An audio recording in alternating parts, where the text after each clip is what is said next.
Imagine two people, same city, same age, both went to decent schools, both work hard every single day. One of them is worth $40 million by the age of 34. The other is drowning in credit card debt, living paycheck to paycheck and quietly wondering where all the time went. Same world, completely different results. Now here is the question that nobody is asking out loud. Was it luck? Was it connections? Was it some unfair advantage handed to one and not the other? What if I told you it was none of those things? What if the real difference was simply this? One of them understood how money actually works, and the other one was running on a mental program that was installed in childhood, reinforced in school, and never once questioned. That program is quietly running inside most people right now, and until you become aware of it, it will keep producing the same results, the same financial ceiling, the same quiet frustration, the same feeling that real wealth is something that happens to other people. So stay with me, because what we are about to cover is not generic advice about budgeting or cutting back on your morning coffee. This is about something deeper. This is about the invisible architecture of how wealth is actually created, why the traditional path was never designed to get you there, and what the people who broke through actually did differently. Part 1. The program running in the background in 1992, researchers at the University of California conducted a long-term study on how children develop their beliefs around money. What they found was striking. By the age of 7, most children had already formed the foundational beliefs about money that would follow them into adulthood. Not facts, beliefs, emotional associations, mental frameworks. If you grew up in a household where money was tight, where arguments about bills were common, or where wealth was spoken about with suspicion or resentment, then your brain quietly filed that information away. It began to treat financial scarcity as familiar, and the human brain, wired for survival and pattern recognition, has a deeply rooted preference for the familiar. Psychologists call this the familiarity bias. We unconsciously gravitate toward what we know, even when what we know is holding us back. And then there is school. The education system in most countries was not designed to produce entrepreneurs or wealth builders. It was designed, historically, to produce reliable workers for an industrial economy, a system that needed people who could follow instructions, show up on time, and trade their hours for a predictable wage. Robert Kiyosaki, the author of Rich Dad, Poor Dad, one of the best-selling personal finance books of all time, made this observation decades ago. He argued that schools teach children almost everything except the two subjects that determine their financial future: how money works and how to make it grow beyond a salary. That is not a conspiracy. It is simply a design that was never updated for the world we now live in. So here you are, educated, capable, hardworking. And yet the equation you were given for financial success looks something like this. Study hard, get a good job, work for 40 years, retire with a pension. On paper, it sounds reasonable. In practice, it is a slow, grinding path that trades your most precious and non-renewable resource for a modest and time-limited return. That resource is not money, it is time. Part 2. The real equation here is a number that tends to stop people in their tracks. If you earn $25 an hour and work a standard 40-hour week, before taxes and living expenses, it would take you roughly 19 years to accumulate $1 million in gross income. 19 years. And that is assuming you saved every single cent, which of course nobody does. Now factor in income tax, rent or mortgage payments, food, transport, healthcare, and the gradual erosion of purchasing power caused by inflation. And that $1 million becomes a moving target that most people never actually reach in any meaningful way. This is not to discourage you. This is to be honest with you. Because the moment you understand the flaw in the equation, you can start solving for something better. So what is the better equation? To understand it, Let us look at the people who actually got there. Not the ones who inherited generational wealth, because they represent a small minority. According to a comprehensive study published by WealthX, a global research firm specializing in ultra-high net worth individuals, approximately 68% of people with a net worth of $30 million or more are self-made. They did not inherit it, they built it. Howard Schultz grew up in a housing project in Brooklyn, New York.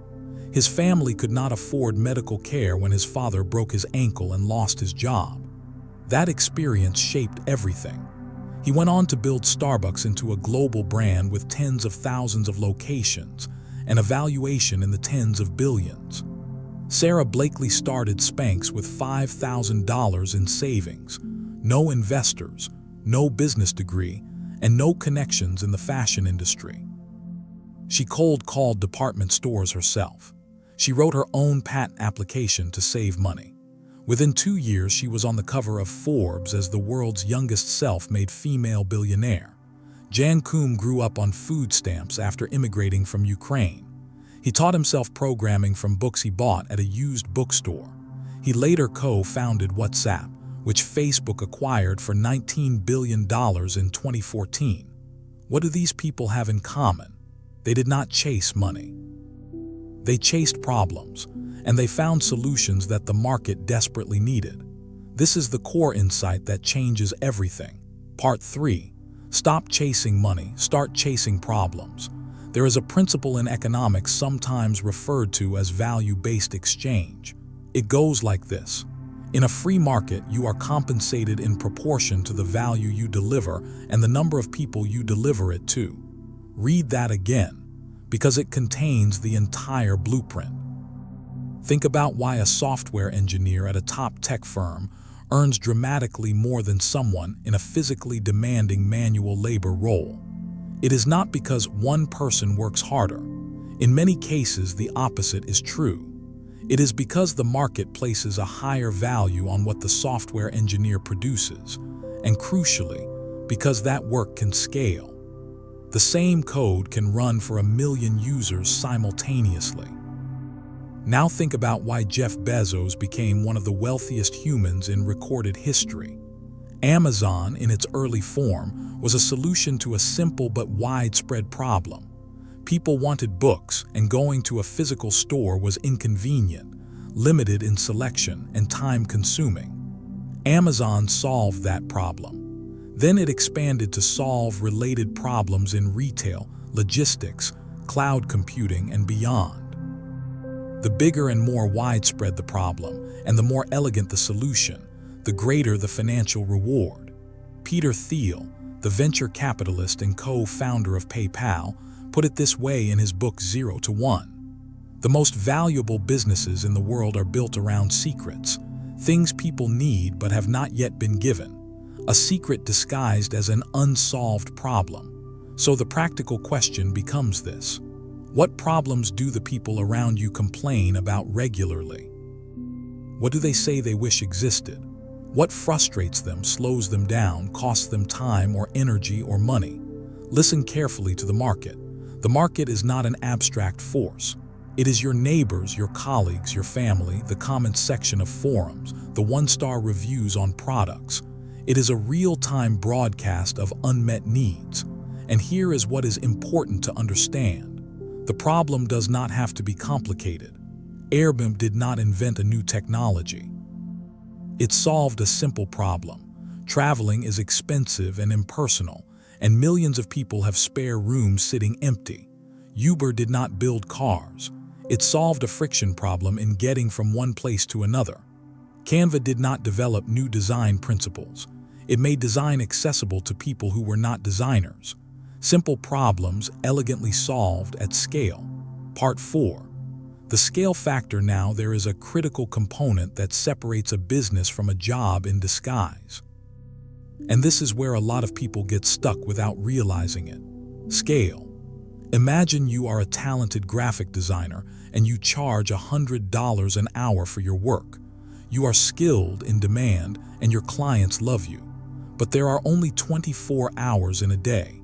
Even if you worked every single one of them, your income has a hard ceiling. You have simply created a job for yourself with a different title on the business card. This is what entrepreneur and author M.J. DeMarco refers to in his book The Millionaire Fastlane as the time for money trap. As long as your income is directly tied to your active time input, you are operating with a fundamental constraint that no amount of hustle can overcome. The businesses that generate extraordinary wealth share a common characteristic.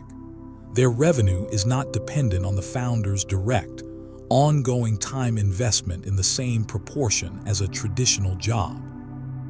A piece of software once built can serve 10 customers or 10 million customers with virtually the same operational cost. A book, once written, can be purchased by readers indefinitely. A manufacturing process, once optimized and systematized, can run without the constant presence of the person who designed it. This is the concept of leverage.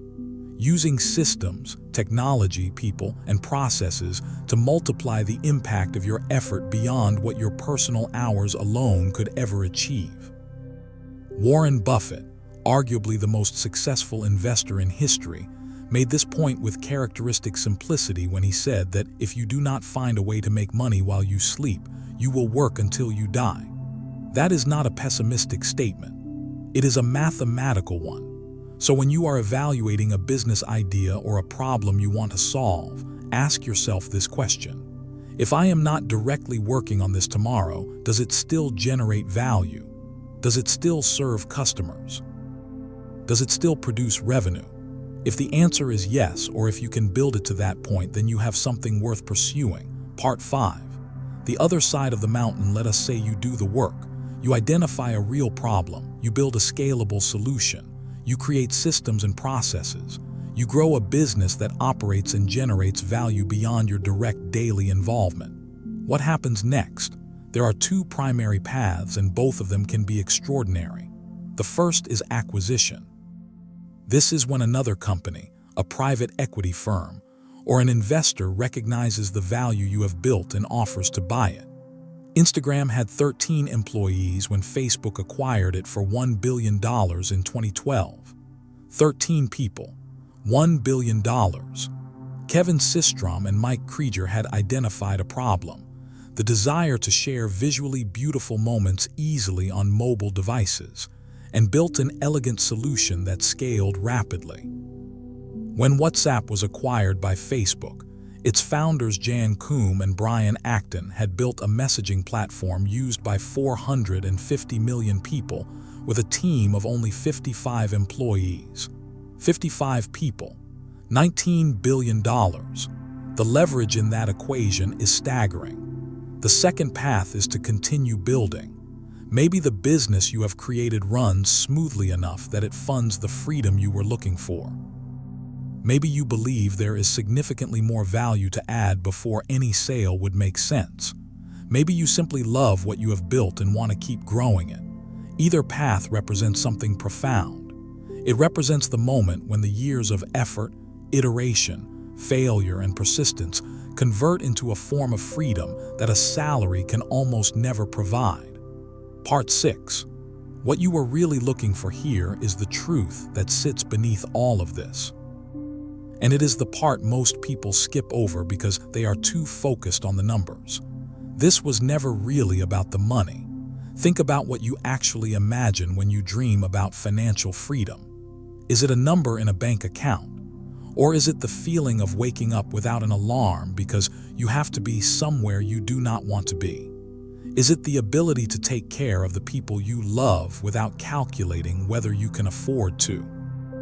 Is it the freedom to pursue a project, a cause, or a curiosity without asking for permission or worrying about whether it pays enough? The money is a tool. It is a vehicle.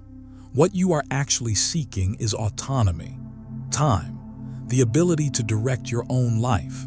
And the brutal irony of the traditional financial path is this: it asks you to spend the best, most energetic, most capable decades of your life in a system that limits your time and your earning potential simultaneously, in exchange for a distant promise of eventual rest.